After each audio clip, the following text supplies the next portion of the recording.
حدیث سنو، بڑی پیاری حدیث ہے۔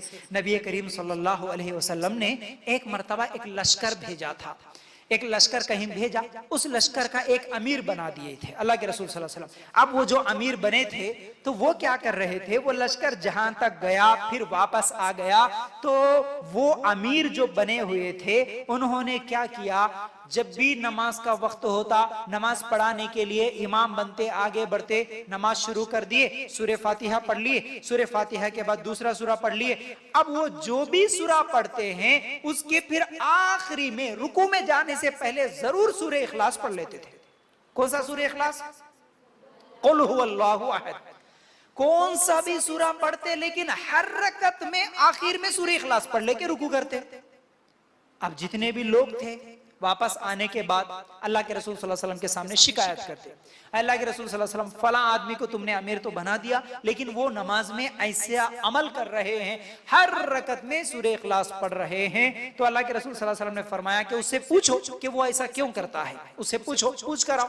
تو جب لوگ ان سے پوچھے تو انہوں نے کیا جواب دیا کہ یہ سورت، یہ جو سورہ اخلاص ہے یہ رحمان کی صفت ہے اور یہ سورہ مجھے بہت پسند ہے، یہ سورہ مجھے بہت زیادہ پسند ہے۔ تو نبی کریم صلی اللہ علیہ وسلم نے کیا کہا، اسے جا کر کہو کہ وہ جس طرح سورہ اخلاص کو پسند کرتا ہے اللہ بھی اس کو پسند کرتا ہے۔ اللہ اکبر، اللہ تعالیٰ بھی اس آدمی کو پسند کرتے ہیں، اس سے محبت کرتے ہیں جو سورہ اخلاص سے پسند کرتے، اخلاص کو اور سورہ اخلاص سے محبت کرتے۔ صحیح بخاری کی روایت، ہر نماز میں سورہ اخلاص۔ اب اس حدیث سے دلیل کیا لیے، ہم بھی کیا کریں گے، ہر رکعت میں صرف سورہ اخلاص پڑھیں گے، دوسرے سورے یاد نہیں کرنا، لمبے لمبے سورے پڑھنا نہیں، صرف سورہ اخلاص پڑھ لینا تو ڈبل ثواب۔ ایک تو سورہ اخلاص جلدی ختم کر سکتے نماز، پھر دوسرا اللہ کی محبت بھی نصیب ہوتی ہے، ایسا ہے نہیں۔ یہ صحابی کیا کر رہے تھے، پہلے ایک دوسرا سورہ پڑھ رہے پھر آخر میں سورہ اخلاص پڑھ رہے۔ ایک دوسرا بھی واقعہ ہے، اللہ کے رسول صلی اللہ علیہ وسلم ایک انصاری صحابی کو مسجد قباء کے امام بنا دیے، مسجد قباء کا امام بنا دیے۔ تو وہ صحابی بھی کیا کرتے تھے، جیسے ہی سورہ فاتحہ مکمل ہوتی پہلے سورہ اخلاص پڑھتے پھر بعد میں دوسرا سورہ پڑھتے تھے، پہلے سورہ اخلاص پڑھتے پھر بعد میں دوسرا سورہ پڑھتے۔ اب لوگوں نے دیکھا پھر ایک بار آ کے شکایت بھی کرے، تم ایسا کیوں کر رہے، تم ایسے کیوں کر رہے؟ تو وہ صحابی کہنے لگے، چاہے تو تم مجھے امام رکھو یا مجھے نکال دو، کوئی پرواہ نہیں،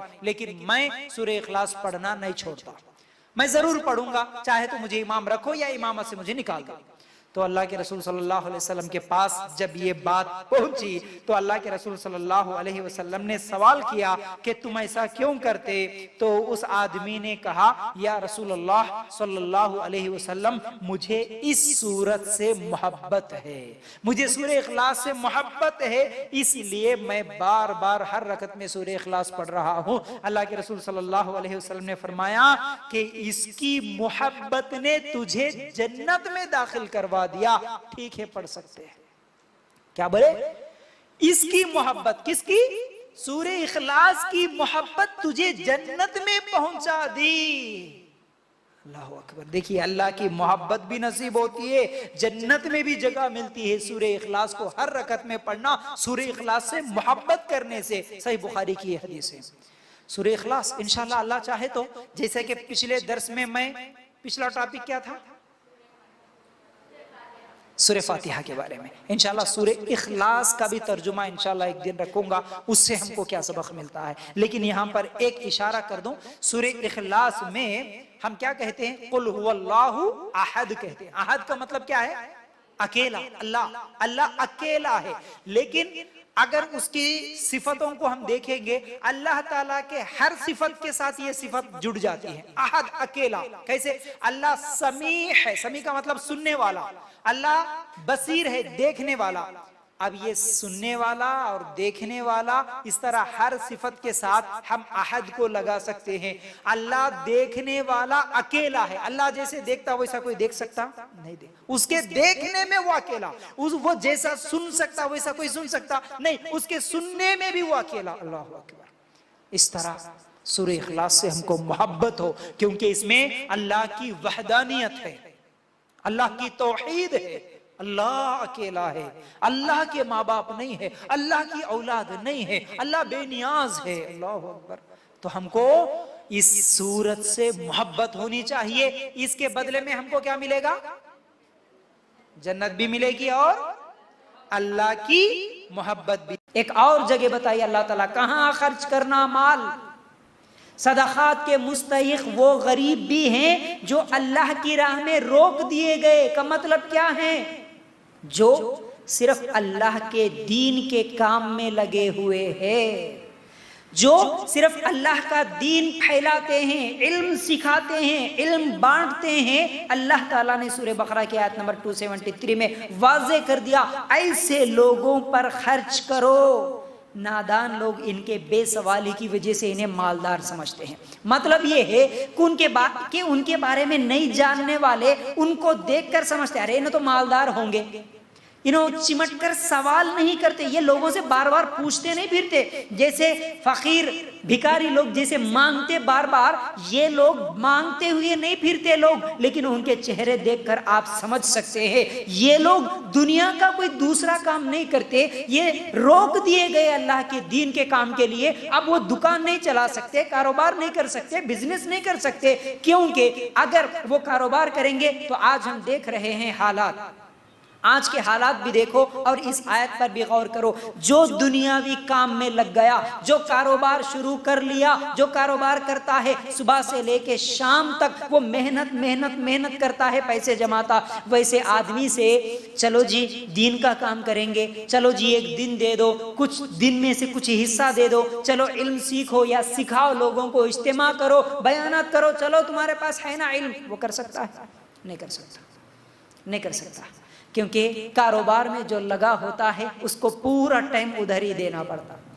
اچھا، جو علم سکھانے والا، دین کا کام کرنے والا، لوگوں کی اصلاح کرنے والا، دعوتی دین کا کام کرنے والا، اب اگر وہ پورا وقت ادھر نہیں لگائے گا، اگر وہ یہ سوچے، بہت سارے لوگ بولتے نہیں جی تم کیا کرنا، ادھر کاروبار بھی کرنا، ادھر دکان بھی چلانا اور ادھر دین کا کام بھی کرنا، کرو، ایسا کیوں نہیں کرتے؟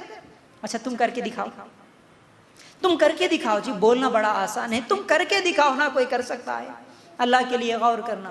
اسی لیے جو علماء ہے، چاہے وہ مدرسے چلانے والے ہو، چاہے وہ دعویٰ سینٹر چلانے والے ہو، دائی ہو، جو بھی دعوت دین کا کام کرتا ہے، اس کے لیے پورا وقت جب تک پڑھنے، پڑھانے، سیکھنے، سکھانے میں نہیں لگتا، وہ اچھی طرح سے لوگوں کی خدمت، دعوت دین کا کام پوری طرح نہیں کر سکتا۔ اللہ تعالیٰ اس آیت میں وہی اللہ تعالیٰ سمجھاتے ہیں، یہ وہ لوگ جو اللہ کے دین کے کام میں، اللہ کی راہ میں روک دیے گئے، یہ لوگ دنیا کا کام نہیں کر سکتے، اور یہ لوگ مانگتے بھی نہیں بار بار آپ سے، ان کے چہرے دیکھ کر آپ سمجھتے کہ وہ مالدار ہوں گے، لیکن نہیں، آپ ان کی حالت دیکھ کر آپ ان کے لیے خرچ کرو۔ یہ اللہ تعالیٰ اس آیت میں سمجھا رہے۔ اللہ کے لیے غور کرنا، اللہ کے لیے غور کرنا اس آیت میں، اور تم جو کچھ بھی خرچ کرتے ہو اللہ تعالیٰ اس کو جاننے والا ہے، دیکھنے والا ہے۔ تو بہرحال ہر آدمی کو سوچنا چاہیے۔ ہم لوگ اصل میں ہمارے ماحول میں یہ جو مسجدوں کے امام ہو یا مسجدوں میں مؤذن ہو یا مدرسے چلانے والے، دیکھیے ہر ایک کی حالت ایسی ہی نہیں ہوتی، الگ الگ لوگوں کی الگ الگ حالتیں ہیں، لیکن خاص طور سے مسجدوں کے امام اور مؤذن اور دائی خاص طور سے جو کہ پورا ٹائم اللہ کے دین کے لیے لگا دیتے ہیں، آج ان کو کیسی ایک تو حقیر نگاہ سے دیکھا جاتا۔ اگر کوئی مسجد کا امام، ہمارے پاس بھی آج ہر جگہ، کیونکہ ہم حالات دیکھتے ہیں، اگر کوئی یہ کہتا ہے کہ 10,000 میں گزارا نہیں ہوتا صاحب، ایک 12,000 روپے ہماری تنخواہ دے دو، تو ان کو گالیاں دیتے ہیں، ان کو جھڑکیاں دیتے ہیں۔ ارے اللہ سے ڈرو، اللہ کا کام کر رہے، مسجد میں نماز پڑھا رہے، کر رہے کیا کام جی تم؟ صبح شام کیا ہے، 5 ٹائم کی نماز پڑھا کے بچوں کو پڑھانے کے لیے تمہارے کو 10,000 ہونا، لے لو 7,000 6,000 8,000۔ کیا وہی 6-7 ہزار 8-10 ہزار میں ہمارا گھر کا خرچہ چلتا ہے؟ یہ نہیں سوچتا۔ وہی مسجد کا جو ذمہ دار ہوتا وہ یہ نہیں سوچتا، صرف یہ بولتا کہ ان کو 10,000 کی ضرورت ہے، ان کو 12,000 کی ضرورت ہے۔ نعوذ باللہ۔ اللہ کے لیے غور کرنا، ان لوگوں کو خرچ کرو۔ اسی لیے آج کوئی عالم بننے کے لیے تیار نہیں ہے، آج کوئی دین کا علم سیکھنے کے لیے تیار نہیں ہے۔ کیوں؟ پہلے سے ہی معلوم، ارے وہ عالم بنا تو کیا ہوگا بھائی، مسجد کا امام بنے گا، 8-10 ہزار میں اس کی تنخواہ ملے گی، اس کے ساتھ ہی پوری زندگی گزارنا ہوگا۔ اس لیے ہم کو عالم نہیں بننا، ہم کو صرف انجینئر بننا ہے، ڈاکٹر بننا ہے، یہ سب دنیاوی کاموں میں لگ جاؤ۔ اچھی بات ہے، پڑھاؤ بھائی، منع نہیں ہے، لیکن اس مسلمانوں کے حالات معاشرے میں بھی، اور یہ جو کچھ بھی ہم حالات دیکھ رہے اس میں آج اگر لوگوں کی اصلاح کرنے والا ہی نہ ہو، لوگوں کو اللہ کی دین کی طرف بلانے والا ہی نہ ہو، تو پھر اس کا نقصان کتنا ہوگا۔ جس کو حقیر نگاہ سے دیکھتے ہو وہی کل تمہارے گھر میں کسی کی میت ہوگی تو جنازہ پڑھانے والا وہی ہوگا۔ آج ایسے ڈاکٹر، ایسے انجینئر جو کہ صرف دنیا دنیا دنیا کے پیچھے ہی پڑے ہوئے ہیں، اس کو نہیں معلوم اس کی ماں کی جنازے میں کون سی دعا پڑھنا ہے، باپ کی جنازے کی نماز کیسا پڑھنا ہے۔ اگر اماموں، مؤذنوں اور داعیوں اور دین کا کام کرنے والوں کی اگر اس مسلمان امت کے جو امیر لوگ ہیں وہ لوگ اگر خیال کرتے، وہ لوگ اگر اچھی تنخواہ دیتے تو وہ بھی اس سے بہتر اچھا کام کرتے، دل لگا کے کام کرتے اور اچھی محنت کرتے۔